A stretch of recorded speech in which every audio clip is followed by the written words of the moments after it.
Welcome back to Questing Beast. I'm Ben. Today we're taking a look at Swivers. This is a role-playing game in the old school style, created by Luke Gearing and illustrated by David Hoskins. I opened this book up in one of my mail opening videos recently, and I was immediately struck not only by how cool the whole thing looks, but how much it seems to be right up my alley in terms of what I like in role-playing games. This is a role-playing game for people who love the video game Thief. In this game, you are a sneaky ne'er-do-well crawling through a dilapidated dark city, trying to break into the houses of nobles and steal all of their stuff, along with all sorts of other nefarious missions. Now, there is another popular role-playing game where you do something very similar called Blades in the Dark, and I did read that a while ago, but this seems to be much more what I am looking for when it comes to that type of game.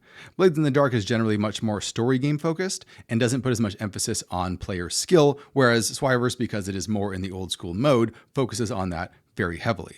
There isn't any meta currency to spend to skip past problems. There's no way to add flashbacks in the middle of a session that explain why this thing that seems like it was difficult is not actually difficult. This is a game about surviving by your wits. It's about being clever, about using the tools that you have in order to survive. Here's our back cover. Swivers is a game about bastards. You and your gang of criminals scarper through heists and sewers, stalk through the filth of the smoke, and, if you're lucky, you'll make it out with a few extra shillings.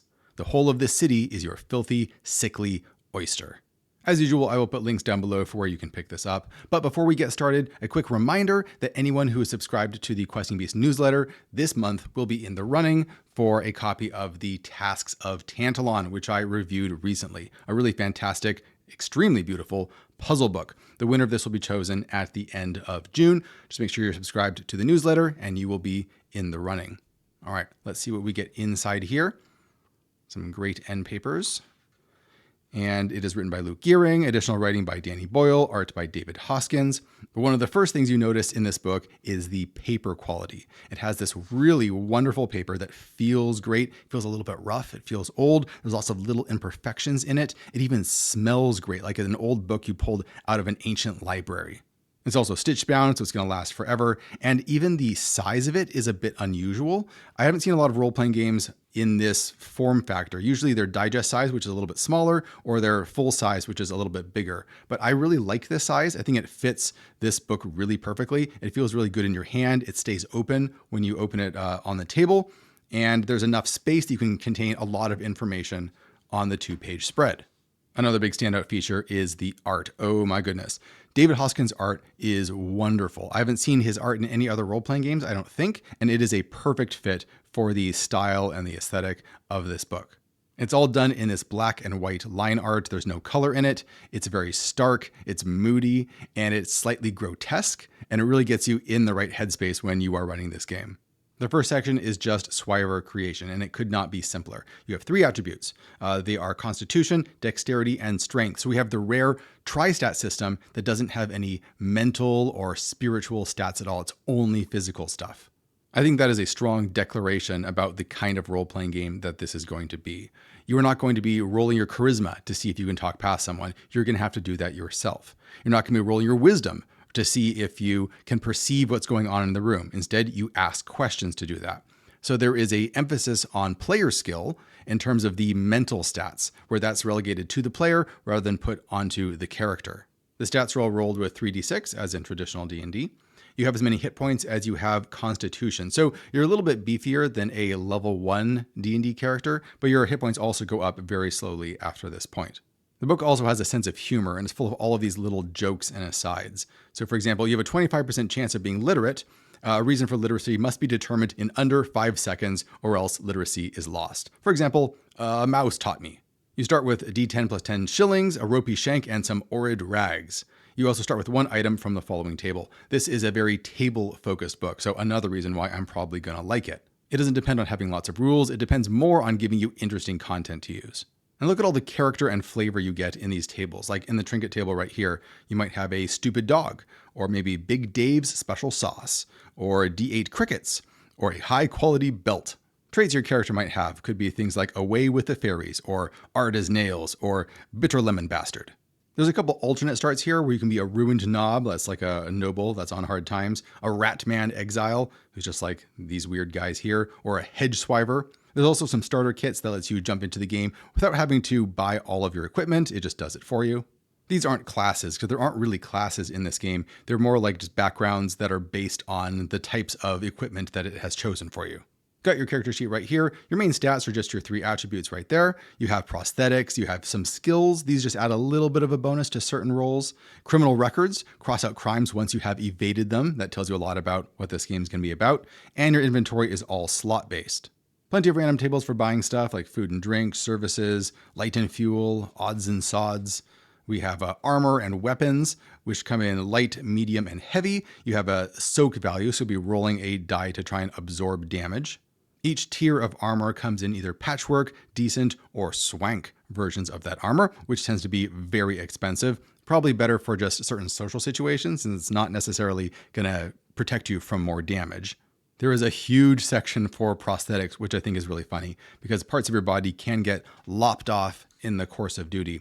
Plenty of animals to buy, breeds of hounds, noble and ignoble. So you have a number of different types of dogs. You don't just get a random dog, you might get a bank dog, or an evil-eyed mush muncher, or a long dog, or an ankle biter pancake.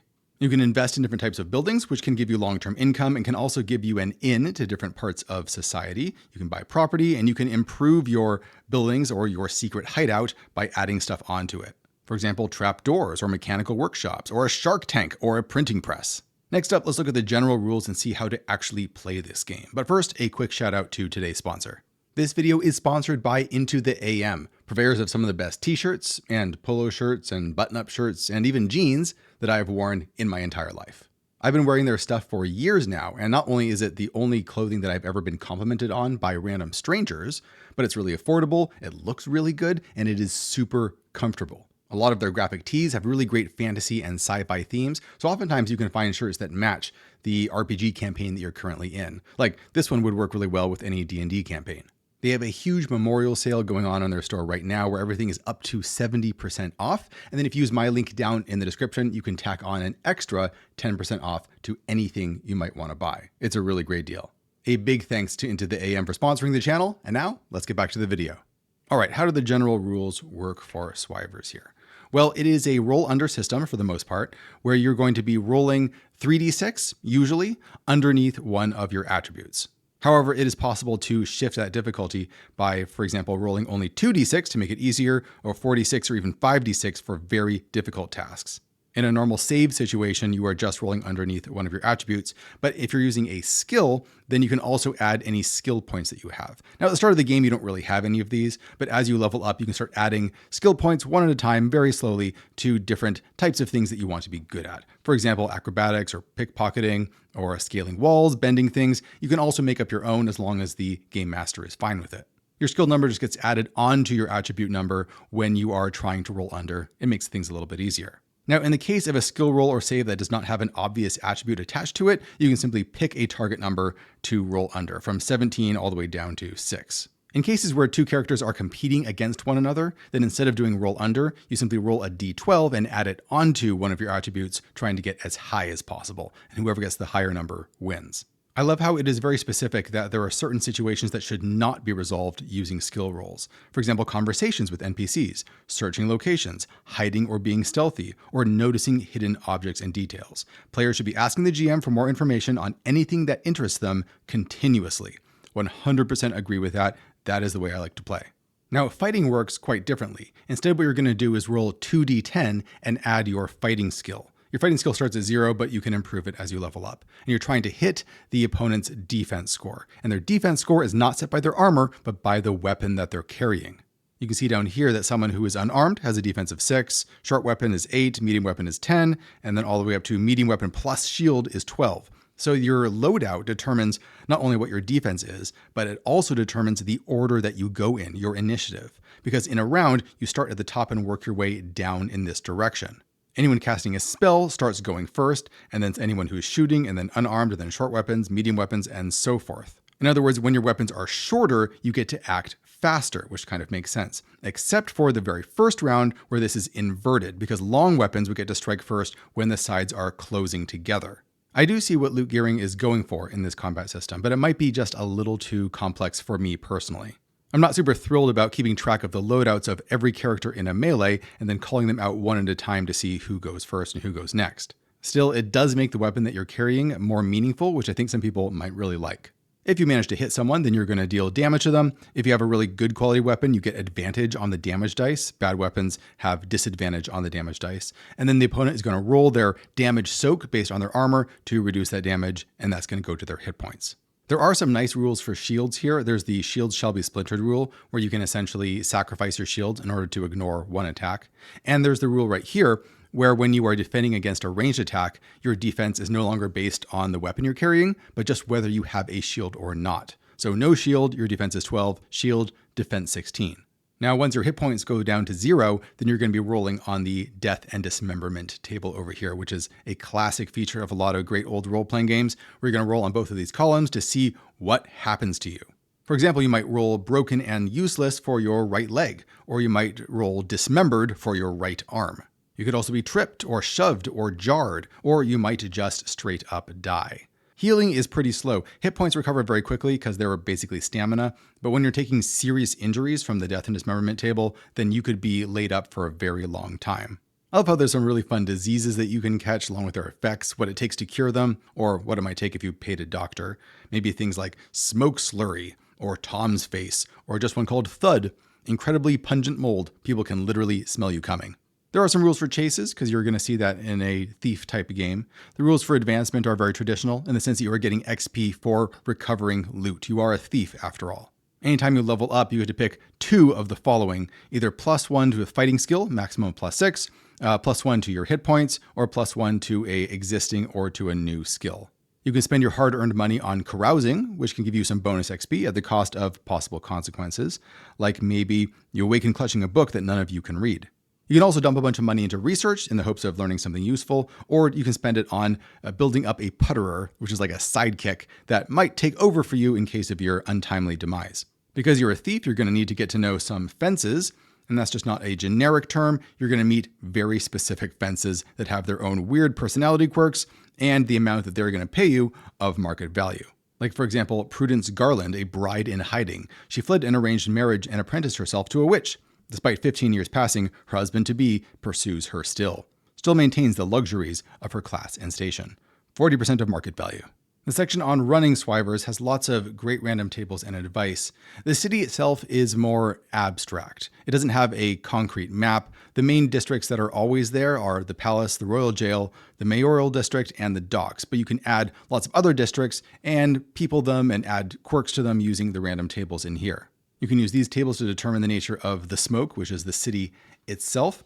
And you can use this to generate some districts, like maybe it's called Leaning Meat or the Dairy Flats. We have the dominant functions of a district, like it might be all about smithing, and a rumor like rumors of witchcraft and black magic abound. You can create some interesting denizens, like an extraordinary sausage merchant or an unorthodox thief. There's a whole bunch of random tables here on these pages that are for generating locations and encounters for different areas based on their wealth level and the time of day, which is something I haven't quite seen before. So for example, if you're in a poor location, it might be a near-perfect church stands resolute behind a set of gallows. They are in use. And if you're there in the evening, you might find some thieves fleeing pursuit or a riotous street party. There's 100 different street names, rules for what the punishments are for different crimes you might commit, because you're going to be doing a lot of that probably. A pretty extensive section on bribes and figuring out how much money you need to pay different factions and different ranks of people to get what you want. If you commit enough crimes and you really start attracting the attention of the state, you might even have a detective sent after you. So they have this smart guy, this Sherlock Holmes, slowly tracking you down and piecing together all the evidence to really corner you and get you arrested and probably hung. A whole section here on generating that detective and on generating the Miden. The idea here being is that you have the smoke, which is the main city, but underneath it is the Miden, which is this interconnected maze of basements and tunnels and swamps that are going to allow you to get from place to place and into the basements of different buildings that you might want to steal from. It's the city's real underbelly. And then beneath even that, you might have some tombs and dungeons potentially. Because like a lot of ancient cities, it's built on the ruins of old ones that are slowly sinking into the earth. And there's lots of tables to help flesh that out. Entrances into the Miden, maybe a conventional sewer access point or a drainage ditch, chambers inside the Miden, a former nursery, small skeletons, bottom of a well, collapsed knacker's yard, horse skeletons missing all their leg bones. Stuff you might find there, passages inside there, what you get in the deep Miden, where things get a bit weirder and more dangerous, and encounters for the shallow Miden and the deep Miden.